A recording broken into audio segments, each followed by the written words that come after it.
नमस्कार, स्वागत है आपका मुनाफे की मंडी में, जहां हम आपको कमोडिटी मार्केट की तमाम बड़ी खबरों के साथ देश भर की मंडियों का अपडेट देते हैं। साथ ही इंट्राडे, पोजिशनल और लॉन्ग टर्म के हिसाब से भी आपको बेहतरीन ट्रेडिंग कॉल्स देने की कोशिश करते हैं। आज हमारे साथ 4 मेहमान हैं। दीपेन शाह हैं स्टीवन.com से, रविंद्र राव हैं कोटक सिक्योरिटीज से, और साथ ही आगे अतुल चतुर्वेदी जी होंगे, एग्जीक्यूटिव चेयरमैन हैं श्री रेणुका शुगर्स के, और साथ ही किशोर शाह होंगे मसाला कारोबारी, जिनसे हम मसालों का हाल जानेंगे। फटाफट से टॉप 10 खबरें देख लेते हैं कि आज किस तरह का एक्शन दिख रहा है। गोल्ड और सिल्वर की बात करें तो हल्की तेजी यहां पर दिख रही है। एमसीएक्स पर 59,500 रुपए के ऊपर सोना और चांदी 75,200 के ऊपर चांदी का दिसंबर का वायदा ट्रेड कर रहा है। क्रूड, ब्रेंट क्रूड अब $89 के करीब पहुंच चुका है। सप्लाई की चिंता से यहां पर सपोर्ट मिल रहा है। साथ ही चाइना में एक के बाद एक जिस तरह से राहत पैकेज का ऐलान हो रहा है, लगातार घोषणाएं हो रही हैं, उसका फायदा यहां पर मिल रहा है। नेचुरल गैस में आज बिकवाली है, 3% से ज्यादा की गिरावट दिख रही है। 225 के नीचे आ चुका है भाव एमसीएक्स पर। कॉपर 742 के ऊपर हल्की तेजी आज यहां पर दिख रही है। पाम तेल की बात करें तो मलेशियाई पाम तेल 400 रिंगिट के नीचे है। कॉटन आइस पर 90 सेंट के करीब है, 10 महीने की ऊंचाई पर अब भाव पहुंच चुका है। कॉफी $1.5 के आसपास है, 7 महीने के निचले स्तरों पर भाव यहां पर ट्रेड कर रहा है इंटरनेशनल मार्केट में। शुगर की बात करें तो 26 सेंट के पास उत्पादन की चिंता से यहां पर सपोर्ट मिल रहा है। जीरे में लगातार तेजी है और अब भाव 60,500 के ऊपर भी चला गया है। तो ये कुछ बड़ी खबरें हैं, लेकिन चलिए आगे बढ़ते हैं और अब आपको मॉनसून की चाल बता देते कि मॉनसून को लेकर क्या अनुमान है। 1 जून से 3 सितंबर तक देश भर में 11% सामान्य से कम बारिश हुई है। कल देश भर में सामान्य से 24% कम बारिश हुई थी और महाराष्ट्र के कई हिस्सों में कल से अच्छी बारिश हो सकती है। मौसम विभाग का अनुमान है कि 5 सितंबर से 7 सितंबर के बीच महाराष्ट्र के कई जिलों में काफ़ी अच्छी बारिश होगी, जिसमें पुणे, रायगढ़, सतारा, विदर्भ के पूरे ही एरिया में काफ़ी अच्छी बारिश यहां पर होगी और यहां पर येलो अलर्ट भी 3 दिनों के लिए जारी किया गया है।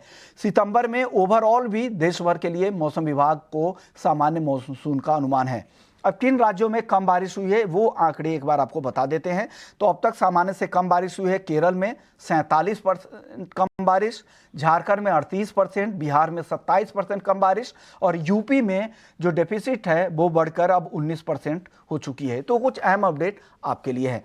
लेकिन चलिए गोल्ड सिल्वर की चाल देख लेते हैं। गोल्ड 59,500 के ऊपर ट्रेड कर रहा है। रविंद्र जी, क्या हो रहा है गोल्ड में, क्या करना चाहिए यहां से? मेरे हिसाब से पिछले वीक में काफी एक्शन हमने देखा। स्पेशली डॉलर इंडेक्स की अगर बात करें तो डॉलर इंडेक्स में 102.90 तक लोअर लेवल्स टेस्ट करने के बाद प्राइजेस फिर से एक बार 104 के ऊपर गया, क्योंकि जो नॉन फार्म पेरोल डेटा था वो थोड़ा सा मिक्स था। जो पेरोल डेटा था वो थोड़ा सा पॉजिटिव आया, लेकिन जो अनएम्प्लॉयमेंट रेट है वो बढ़ गया है, and even average early earnings जो है वो भी थोड़ा सा सॉफ्टर साइड पे आया, तो जिस वजह से एक मिला जुला एक डेटा फिगर्स था, तो जिसके वजह से डॉलर में एक शॉर्ट कवरिंग आई है। बट डॉलर अभी भी 104 के आसपास ट्रेड कर रहा है। हमें लगता है कि 104.80 104.70 का एक रेजिस्टेंस है डॉलर में, और डाउन साइड में 103 का सपोर्ट है। तो मुझे लगता है कि ये रेंज में रहेगा। ये पूरा वीक जो है थोड़ा सा ठंडा रह सकता है, क्योंकि आज वैसे भी यूएस बंद है, प्लस इस वीक में पूरे पूरे पूरे वीक में कोई इंपॉर्टेंट डेटा पॉइंटर नहीं है except US ISM services PMI. तो हो सकता है कि थोड़ा-सा रेंज बाउंड रहे मार्केट, और गोल्ड को ऐसा कोई मेजर डाउनसाइड का ट्रिगर नहीं है, तो मेरे हिसाब से थोड़ा-सा पॉजिटिव ट्रैजेक्टरी में ही रह सकता है। हालाँकि स्पॉट गोल्ड में 1950-1952 का एक अच्छा रेजिस्टेंस है, अगर उसके ऊपर निकल जाता है, तो फिर स्पॉट गोल्ड फिर से बुल्स जो है फिर से एक बार 1980 का जो मल्टीपल रेजिस्टेंस ज़ोन है उसे हाई करेंगे। तब तक के लिए मुझे लगता है 1930 का एक सपोर्ट है, वहाँ पे एक बार बाइंग फिर से रीइमर्ज हो सकती है, और 1950-52 तक का एक लेवल है, अगर उसके ऊपर निकल जाता है तो और बुलिश मोमेंटम आ सकता है। एमसीएक्स की बात करें तो एमसीएक्स में इंट्राडे पर्सपेक्टिव से हमें लगता है कि एक बार 59,650 तक के लेवल्स पॉसिबल है, तो अगर करेक्टिव मूव आता है टुवर्ड्स 450 400, आई थिंक एक अच्छी बाइंग अपॉर्चुनिटी होनी चाहिए। स्टॉप भी छोटा है अराउंड 59,350 का, उसके नीचे स्टॉप लॉस मेंटेन कर सकते हैं, और 59,650 तक के इंट्राडे टारगेट्स ले सकते हैं। बट मुझे लगता है कि आज का मोमेंटम थोड़ा सबड्यूड रहेगा। इवनिंग तक हो सकता है कि थोड़ा बहुत मूव रहे, लेकिन उसके बाद मेरे हिसाब से एकदम ही मूव खत्म हो जाएगा because of the US holiday. But overall जैसे मैंने बताया, ये वीक में थोड़ा सा पॉजिटिवनेस रहने का पॉसिबिलिटी है। क्योंकि डॉलर इंडेक्स भी एक दायरे में है और कोई मेजर ट्रिगर्स नहीं है from the US data form. चांदी को लेकर रविंद्र जी क्या लग रहा है आपको? चांदी में हालांकि जो शुरुआती तेजी थी वो अब गायब हो रही है, फिर से दबाव बन रहा है। पिछले हफ्ते में भी हमने देखा था दबाव था, दिसंबर का वायदा 75,000 के नीचे आ गया है। क्या करना चाहिए चांदी में यहाँ से? वेल आई थिंक चांदी में भी कंटिन्यूस हमने ऑलमोस्ट 69,000 मिड से 77,000 तक के लेवल्स देखे हैं, तो मुझे लगता है कि ये कंटिन्यू रहेगा अपसाइड, लेकिन थोड़ा बहुत करेक्शन आना भी जरूरी है मार्केट में। पॉसिबिलिटी है कि 23.80 तक के लेवल्स चांदी में दिख सकता है, जो कि एक अच्छा सपोर्ट है। और अपसाइड 2550 का एक रेजिस्टेंस है, वो एक इनवर्स एचएनएस पैटर्न जैसा बन रहा है। तो अगर 25.5 वो निकल जाता है तो फिर मैं सिल्वर को एक बार 27 से $28 तक देख रहा हूँ। मेरे हिसाब से 23.80 काफी क्रूशल है, जब तक कि वो होल्ड है आई थिंक सपोर्टेड रहना चाहिए। फंडामेंटल साइड से चाइना से काफी कुछ स्टिमुलस निकल के आ रहा है, काफी पॉजिटिवनेस दिख रही है, उस वजह से बेस मेटल्स को सपोर्ट है, indirectly supporting silver, plus gold में भी एक पॉजिटिव मोमेंटम है। तो आई थिंक करेक्शन में अच्छा खासा अगर करेक्शन आता है तो उसमें बाय करना एक बेटर स्ट्रेटेजी होगी from a short term perspective. Okay, gold silver पर आपका व्यू दीपेन जी? देखिए, गोल्ड की बात करेंगे तो हम कंपैरेटिवली सिल्वर ज्यादा बेटर देख रहे हैं, बिकॉज आप देखेंगे कि गोल्ड की जो बढ़त आई है या जो बाउंस बैक आई है वो काफी कम रही है comparative to silver in the near term. Silver जो 70,000 के आसपास के लेवल्स थे वो आज 75,000 के आसपास है, जबकि गोल्ड 58,500 से ज्यादा 1,000 पॉइंट्स की मतलब 2 से 3% की रैली दिखाते आया है। तो सिल्वर बहुत ही डेंजरसली फ्लर्ट कर रहा है अपने ऑल टाइम हाई के आसपास, और अपने ऑल टाइम हाई को अगर एमसीएक्स में क्रॉस करता है तो हमारा मानना है कि 82,000 के लेवल्स भी आपको देखने मिल सकते हैं। तो एट द प्रेजेंट मोमेंट थोड़ा रविंद्र जी ने जैसे बताया कि इस हफ्ते मार्केट थोड़ा सबड्यूड रह सकता है, लेकिन अगर मोमेंटम बिल्टअप की बात करें तो आई थिंक सिल्वर ज्यादा बेटर अपॉर्चुनिटी बाइंग के लिए प्रेजेंट कर रहा है कंपेरेटिव टू। ओके, सिल्वर में ज्यादा अपॉर्चुनिटी दिख रही है। रविंद्र जी, छोटा जवाब कच्चे तेल को लेकर क्या करना चाहिए यहाँ से? वेल कच्चे तेल में एक अच्छा ब्रेकआउट आया है पिछले वीक में, और वीकली क्लोजिंग काफी अच्छी आई है, और जो भी फैक्टर्स है वो काफी पॉजिटिव है। तो मेरे हिसाब से आज का जो क्लोजिंग है वो काफी इंपॉर्टेंट रहेगा। अगर नाइमेक्स पर $86 के ऊपर क्लोजिंग आ जाता है तो जो ब्रेकआउट है मल्टीपल हाई का, I think that will confirm, और WTI में हम $90 तक के लेवल देख सकते हैं। और अगर नहीं होता है क्लोजिंग उसके ऊपर, तो फिर पॉसिबिलिटी है कि एक बार 83-80 तक एक बार प्राइस आ सकते हैं, जो कि एक बाइंग जोन होगा। वहां से हम फिर से एक बार इसमें रिवर्सल देख सकते हैं। तो आई थिंक या तो करेक्शन पे बाई कीजिए, या फिर 86 के ऊपर अगर क्लोजिंग आ जाता है तो बाई कर सकते हैं for a target of $90। Okay, Dipen ji, natural gas 2.5% फिलहाल नीचे है, 225 के नीचे। क्या करना चाहिए यहाँ पर? देखिए, थोड़ा इंतजार करना चाहिए। आई थिंक हमारा मानना है कि 215 से 218 के आसपास के रेंज ज्यादा बेटर है बाई करने के लिए। और ये सीजन की बात करें तो वोलेटिलिटी रहेगी, लेकिन सीजन में हम 270 280 के टारगेट्स कर रहे हैं। तो अगर आप थोड़ा लंबा नजरिया रखें तो बेटर होगा, बिकॉज अगेन 175 के आसपास काफी स्ट्रॉन्ग सपोर्ट है। नेचुरल गैस में मिनी कॉन्ट्रैक्ट्स अवेलेबल है, तो आप स्टैगर्ड मैनर में मिनी को बाई कर सकते हैं हर 15-20 पॉइंट के डिप में, और expecting 270 on the higher side जब ये सीजन कंप्लीट होने के आसपास आती है। ओके, चलिए की कॉपर में तेजी पिछले हफ्ते की कंटिन्यू होती दिख रही है, जिंक में भी हल्की तेजी है, एल्युमिनियम और लेड पर दबाव दिख रहा है। कॉपर और जिंक, इन दोनों में क्या करना चाहिए रविंद्र जी आज? वेल मेरे हिसाब से दोनों ही पॉजिटिव लग रहे हैं। कॉपर में अगर 740-50 740.5 ओ तक आता है प्राइजेस, तो एक बार बाइंग इनिशिएट किया जा सकता है। 738 का स्टॉप लॉस होना चाहिए, और अपसाइड मुझे लगता है 745 तक आ सकता है। इवन जिंक में आई थिंक 222 तक के लेवल्स पॉसिबल है। रीजन बीइंग जो चाइना से जो पॉजिटिव न्यूज निकल के आ रहे हैं, I think that is what is supporting traction. PMI भी पिछले वीक में हालांकि कॉन्ट्रैक्शन में ही है अभी भी, लेकिन बढ़ के आया है 49.7 के आसपास। तो कहीं ना कहीं ये इंडिकेट हो रहा है मार्केट में कि China is taking some steps to stabilise the economy, और उस वजह से हम बेस मेटल्स में एक अपमूव देख रहे हैं। हम ये पहले भी कह रहे थे कि चाइना का जो फैक्टर है वो इम्पोर्टेंट रहेगा बेस मेटल्स के लिए, and that is working now. तो पॉसिबिलिटी है कि थोड़ा बहुत अपसाइड हम और देख सकते हैं। तो कॉपर में मेरा जो टारगेट है वो अराउंड 745 का होगा इंट्राडे, या फिर एक दो दिन के पर्सपेक्टिव। ओके, तो कॉपर 745 के टारगेट के लिए खरीदारी की सलाह है। आपको कुछ पसंद आ रहा है क्या आपको बेस मेटल्स में दीपेन जी? जी डेफिनेटली, अगर आप ध्यान देंगे तो ऑफ द शेल्फ कमोडिटी है लेड, काफी समय से रडार पे नहीं रही है, लेकिन हम देखेंगे कि पिछले 6 महीने के बाद 186 187 का ब्रेकआउट मिला है। काफी डिसेंट वॉल्यूम्स रहे हैं, तो टेक्निकली ये काफी अच्छे संकेत है। लेड मिनी कॉन्ट्रैक्ट्स भी अवेलेबल है। थोड़ा डीपर स्टॉप लॉस है 179 का, लेकिन जो भी डिप्स आती है 186 187 के आसपास, तो लेड मिनी में खरीदारी करके चल सकते हैं। और जनरली जब ये ऐसे लंबे कंसल्टेशन के बाद ब्रेकआउट आता है तो तेजी अच्छी चलती है, या अप मूव अगर ये कह सकते हैं तो थोड़ा लंबा होता है। तो कीपिंग द फिंगर क्रॉस्ड, आप स्टॉप लॉसेस के साथ लेड में बाइंग करके चल सकते हैं। ओके, लेड में खरीदारी की सलाह, लेड मिनी के साथ जाने की सलाह दे रहे हैं। करेंसी की चाल देख लेते हैं, बहुत ही सपाट दिख रहा है। 82 रुपीज और 74 पैसे $1 का भाव है। क्या लग रहा है आपको रविंद्र जी, छोटा जवाब दीजिएगा। वेल मेरे हिसाब से यूएसडी आईएनआर में एक रेंज बाउंड मूव है, अपसाइड में 80 to 95 पे एक रेजिस्टेंस है, और लोअर लेवल्स देखे तो 80 to 35 का एक सपोर्ट है। मेरे हिसाब से ये रेंज में रहेगा जब तक कि सस्टेन नहीं करता। अपसाइड लेवल पे 83 के ऊपर गया भी था, but it did not sustain. तो मेरे हिसाब से 80 to 95, 80 to 35 का एक रेंज है। और अगर एकदम शॉर्ट टर्म देखे तो मेरे हिसाब से 80 to 66 का एक सपोर्ट है, और रेजिस्टेंस जो है वो 80 to 77 का है। तो आई थिंक नियर टर्म में ये दायरे में काम करेगा। और 80 to 95 और 80 to 35 ये लेवल्स वॉच करना बहुत जरूरी है। इसके ऊपर या नीचे जाता है तो फिर एक डायरेक्शन मूव हम इसमें देख सकते हैं।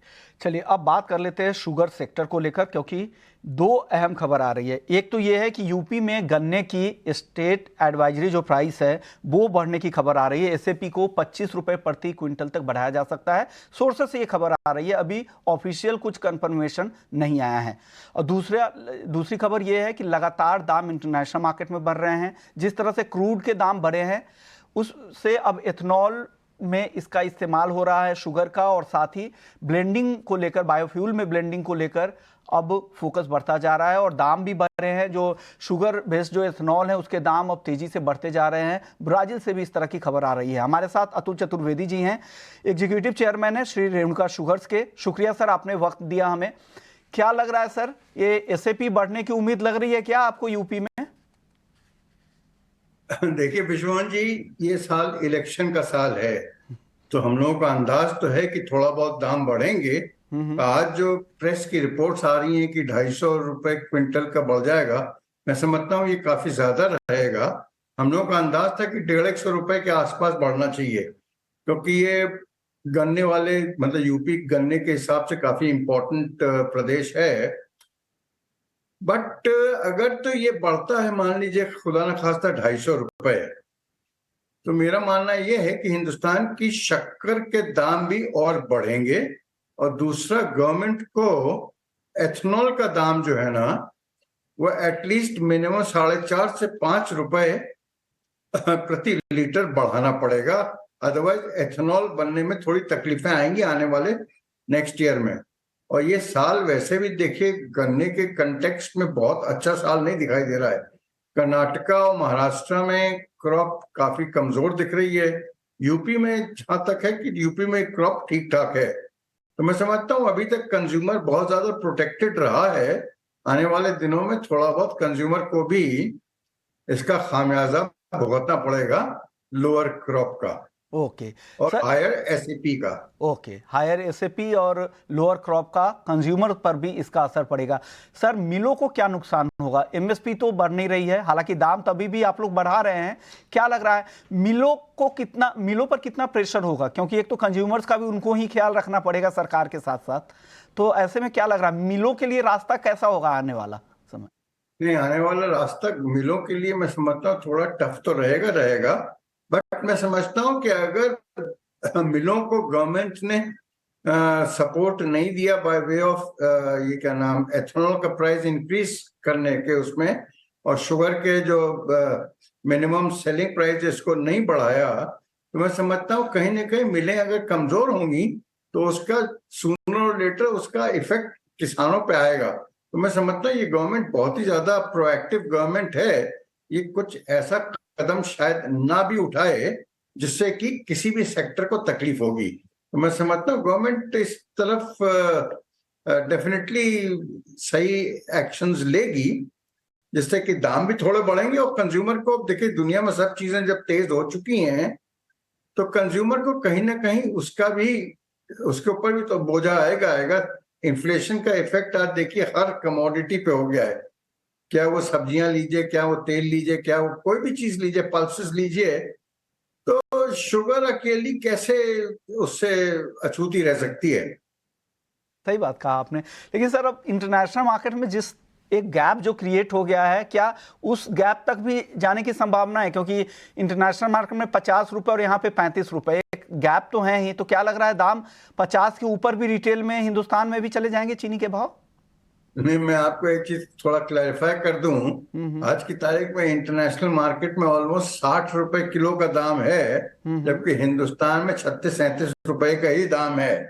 तो मेरा ये मानना है कि 40 रुपए के ऊपर तो दाम हिंदुस्तान में आने वाले दिनों में आसानी से हो जाना चाहिए, क्योंकि नेक्स्ट ईयर की भी एक महाराष्ट्र और कर्नाटका में क्रॉप हल्की है। और जहां तक इंटरनेशनल का सवाल है, इंटरनेशनल शुगर के बाजार इस समय बहुत ज्यादा मजबूत हैं। अब देखिए लंदन बिक रहा है 710-15 की रेंज में डॉलर में, और ये क्या नाम, न्यूयॉर्क भी देखिए 26 सेंट के आसपास आ गया है। तो ये सब चीजें तो इफेक्ट करेंगी। और जहां तक मैं समझता हूं इंडिया का सवाल है, इंडिया का एक्सपोर्ट तो समझ लीजिए इस बार होता हुआ दिखाई नहीं देता है। थाईलैंड भी थोड़ा तकलीफ में दिख रहा है, पर इंडिया एक्सपोर्ट्स तो अपने लोगों को ये भूल जाना चाहिए कि इस साल इंडिया एक्सपोर्ट की तरफ कोई तवज्जो देगी। आपने सवाल का जवाब भी दे दिया। मैं यही पूछने वाला था कि अगले सीजन में, क्योंकि जिस तरह की दिक्कतें हैं, भले ही उत्पादन सोइंग के नंबर्स तो ठीक ठाक दिख रहे होंगे, लेकिन उत्पादन को लेकर काफी चिंता है, यील्ड को लेकर चिंता है। ऐसे में इस सीजन में तो उम्मीद नहीं करनी चाहिए, और इंडस्ट्री भी यही मान के चल रही है कि जो अगला जो सीजन होगा, जो अक्टूबर से शुरू होगा, वहां पर एक्सपोर्ट नहीं होने की संभावना। शुक्रिया सर, आपने वक्त दिया हमारे लिए। चलिए आगे बढ़ते हैं। एक और खबर बता दें कि गेहूं की एमएसपी में इस बार भारी बढ़ोतरी हो सकती है। 2024-25 के रबी मार्केटिंग साल के लिए यह बढ़ोतरी हो सकती है, जो 2125 रुपए मौजूदा जो एमएसपी है, इसको बढ़ाकर 2300 रुपए प्रति क्विंटल किया जा सकता है। यह हमारी सोर्सेज के हिसाब से खबर मिल रही है, जो पिछले साल से, यानी जो पिछला जो सीजन था रबी सीजन, उससे 8% ज्यादा एमएसपी हो सकती है। एक तो ये कि सरकार के बफर स्टॉक है वो कम हो रहे हैं, और मंडियों में भाव 2400 रुपए है और एमएसपी कम है सरकार की, तो इस वजह से किसान अब मंडियों में जाकर बेच रहे हैं। इस वजह से अगर बफर बनाना है सरकार को, तो सरकार को ये कदम उठाना पड़ेगा। इसलिए रबी सीजन में दाम अब ज्यादा सरकार देने की तैयारी कर रही है, और बाकी फसलों के भी एमएसपी बढ़ाए जा सकते हैं, चाहे वो चना हो, सरसों हो, बाकी फसलों की भी एमएसपी 5 से 10% तक बढ़ने की संभावना दिख रही है। तो एक अहम खबर है आपके लिए। लेकिन चलिए एग्री मार्केट पर अब जीरे की चाल देख लेते हैं। लगातार 2 दिनों में 10-11% की तेजी आ चुकी है, आज भी करीब करीब 5% की तेजी दिख रही है। दीपेन जी, क्या हो रहा है जीरे में फिर से तेजी? क्या त्योहारी मांग का फायदा लग रहा है यहाँ पर? जी, ऐसा कह सकते हैं कि त्योहारी मांग का फायदा है, लेकिन और एक चीज आपको ध्यान देनी है कि थोड़ा सा स्पेकुलेटिव मूवमेंट भी है, और प्राइसेस अपने ऑल टाइम हाई के आसपास है। तो हम पिछले हफ्ते से रिटेल निवेशकों को बताते आए हैं कि थोड़ा जीरे से दूर रहने की सलाह होगी, बिकॉज हमने देखा है कि जो 52,000 के लो पिछले हफ्ते थे, वो आज 60,000, 60,500 के ऊपर चले गए। मतलब 20% की तेजी लगभग एक हफ्ते में आई है। रिटेल निवेशकों के लिए ये थोड़ा डिफिकल्ट फेज हो सकता है, तो अवॉइड करें। और टेक्निकली अगर बात करें तो नया हाई जब तक 64,000 क्रॉस नहीं कर सकता है, तब तक ये आगे जाके इन द हाइंडसाइट एक बुल ट्रैप भी हो सकता है, और यहाँ से प्राइसेस करेक्शन में फिर से 52,000 के आसपास जा सकते हैं। तो आई थिंक जब तक 64,000 क्रॉस नहीं करता है, तब तक नई तेजी नहीं करनी चाहिए, और आपको जीरे के ट्रेड से अवॉइड भी करना। ओके, चलिए अब बात कर लेते हैं ग्वार की, क्योंकि ग्वार में अब मुनाफा वसूली बढ़ती जा रही है। दीपेन जी, छोटे छोटे जवाब दीजिएगा। ग्वार सीड ग्वार में क्या हो रहा है? अच्छी तेजी के बाद फिर से मुनाफा वसूली, क्या राजस्थान में फिर से मॉनसून का रिवाइवल की संभावना दिख रही है, इस वजह से ये मुनाफा वसूली है? जी देखिए, एक्सपेक्टेशंस तो यही है, और हमने देखा है कि प्राइसेस थोड़े रेंज में, बड़े रेंज में रहे हैं, लेकिन 5,900 के आसपास फिर से ग्रेविटेट होते हैं, प्रॉफिट बुकिंग आती है। तो हमारा मानना ऐसा है कि 5,900 के प्राइसेस आते हैं तो वहां पे बाई करके चलिए, 6,100, 150 के आसपास प्रॉफिट बुक करके चलिए, फिर से 5,900 पे बाई करके चलिए। ये चैनल अच्छे से प्ले आउट करिए, तो यही चैनल को आप भी प्ले आउट कीजिए। ओके, आपका व्यू क्या बन रहा है ग्वार सीड ग्वारगम पे, रविंद्र जी? वेल मेरे हिसाब से अभी भी ये रेजिस्टेंस के आसपास हॉवर कर रहा है, तो मुझे लगता है कि जब तक कि गुआर सीड में हम 6,400 450 के ऊपर सस्टेन्ड मूव नहीं देखते और गुआर गम में अराउंड 14,000 के ऊपर एक सस्टेन्ड मूव नहीं देखते, मुझे लगता है कि ये या तो कंसोलिडेट करेगा या फिर थोड़ा सा करेक्शन मोड में आ सकता है। तो आई थिंक जो अपर बाउंड है उसका ब्रेकआउट के लिए वेट करना चाहिए या फिर करेक्शन के लिए वेट करना चाहिए से 12,600 इन केस ऑफ गुआर गम, और अगर सीड की बात करें तो सीड में अराउंड 6,000 के आसपास आई थिंक ये एक अच्छी बाइंग लेवल है। ओके, तो ये बाइंग की लेवल है, उसका आप ध्यान रखना है। शुक्रिया रविंद्र जी आपका, दीपेन जी आपका, आप लोगों ने वक्त निकाला।